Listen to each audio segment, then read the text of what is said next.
Are you a little concerned if there's a Nam fan type decision in the main event? My gosh. It goes the wrong way. I'm always, listen, every time we go to the judge's decision, I just sit back and go like this. I can't wait to hear this one, man. I'm just waiting. For instance, Nam fan. I mean, these guys go in and work so hard and train so hard and put everything into it.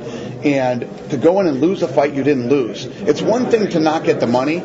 I can fix that. If I think you won the fight, fucking, I'll pay you your money. Especially when you go out and put on a performance like he put on that night. But the thing that means more to me and is more important to me is their legacy.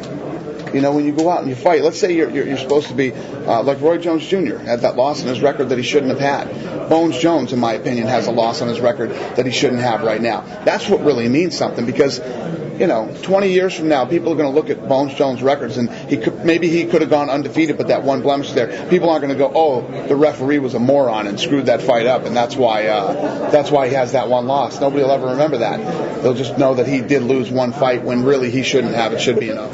Think about how many fights you've been to in the UFC where you've heard the crowd yelling bullshit. I mean, it was. I was just horrified that night by the. Do you think it's just everybody's looking at something different every time? You know, there's no clear criteria laid out for judges across the board. I don't disagree. You know, the reality is, and this is my opinion, I feel like we don't get the same respect from these athletic commissions that boxing did all these years.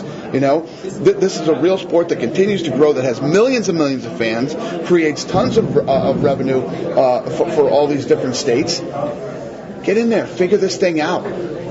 Get to work. Start training some referees. Start doing some judging courses. And in my opinion, you know, the ref thing is so easy. In that not everybody, you know, that has been involved in fighting is going to become a world-class professional fighter. These guys end up. Some of them become promoters. Some of them do other things. Guys that never make it. Go start hiring some of these guys. The guys who have actually fought. You know, for instance,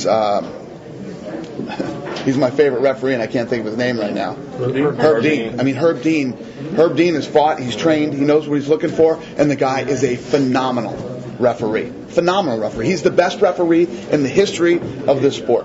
Okay? We need more Herb Deans. That's what we need. So, they need to figure it out.